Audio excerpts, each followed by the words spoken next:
Hello world, welcome to Tell a Story Jam. I'm your host, Retro Indie Josh, and this is the first of 4 8-Bits to Infinity jams we will be running in 2024. If you aren't already signed up, check out the link in the description. The jam has already started if this video is out, but you are welcome to join anytime before the jam ends on January 22nd. Also check out the Discord linked in the description. It's a great place to form teams, share progress, and get feedback. In this video, we'll talk about the jam focus and what counts as a story-focused game, how to get inspiration for your game idea, diversifiers for the jam, the schedule including the midpoint check-in and highlights video, and of course, the theme announcement. And then you can head off and make a game in 10 days or less. So let's dive in. The focus for Tell a Story Jam is built into the title. It's simply to tell a story in your game. You aren't limited on what kind of game to make, so you can go ahead and make a puzzle game, a platformer, a shooter, text adventure, visual novel, or whatever else sparks your interest, as long as it includes some kind of story as a major component of the game. In broad strokes, a story needs a beginning, a middle, and an end, or in the words of the legendary Brandon Sanderson, promise, progress, and payoff. The best way to go about this is to decide early on which is more important to your game, the gameplay or the story. If the gameplay is more important, try to minimize interruptions from the story, but make sure it comes across clearly and that we can follow the events of the story during the game. If story is your focus, make sure the gameplay supports it and isn't some random thing tacked on, like a match 3 in the middle of a romance story, although I suppose you could find some thematic way to tie those together. Now, how do we get game ideas? How can we get an idea for a game jam prototype? Remember, ideas never come from a vacuum. So here's a few possibilities. One option is the game is a mix of X, Y, and Z, where X, Y, and Z are some of your favorite games or games that you appreciate. A specific example of this, which of course is beyond jam scope, but just to give an example, is Stardew Valley, which has farm simulation elements that it borrows from Harvest Moon, house decorating stuff like Animal Crossing or The Sims, and combat elements from various action RPGs, such as Link to the Past. If you're going the route of combining multiple games, make sure you keep scope in mind because 10 days is not going to get you Stardew Valley. A second option is to say the game is inspired by a specific part of a specific game. I've used this myself, for instance, in designing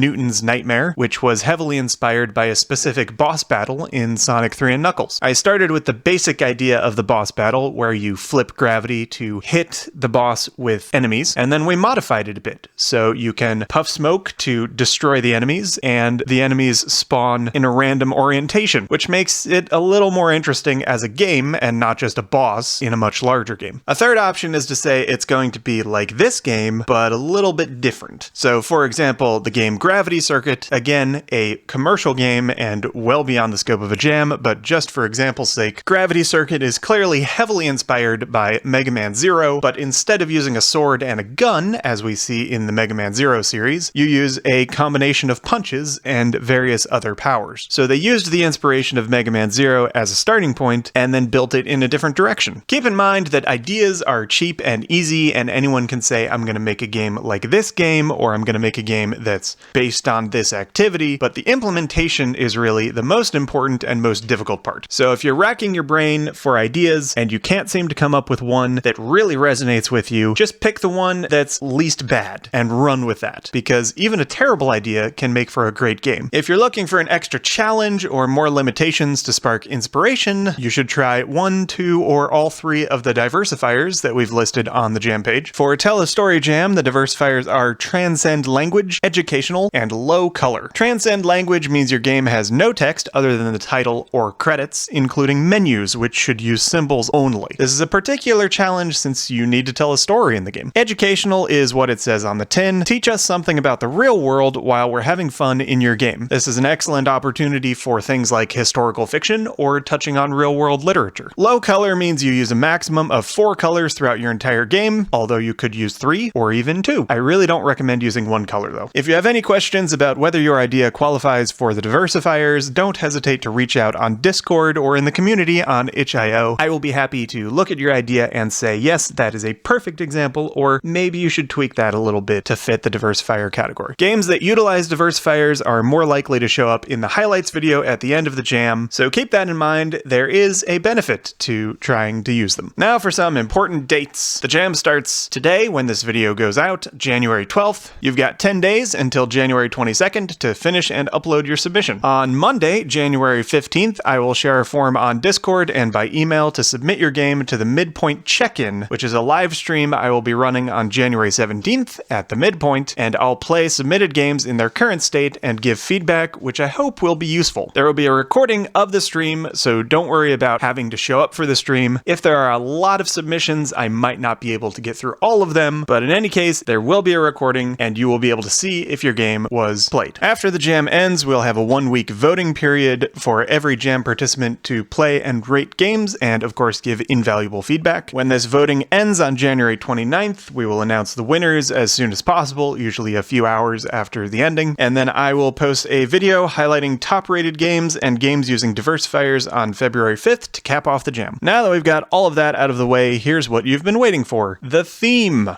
The theme for Tell a Story Jam is Make It Fly. What does this mean? Whatever you want it to mean. Maybe you have flying characters, which may or may not be part of the game mechanics. Or your characters launch things to make those things fly. Or it could be Make It, fly, where you have a fly character who needs to make it. Or you could stretch back into the 90s, where fly meant fashionable or stylish. That would be pretty fly. Remember, the theme can be part of the story and or the gameplay, even more so in this jam, where story is a major focus. That's all I have to say about Tell a Story Jam. Thank you for participating. Good luck, have fun, happy jamming.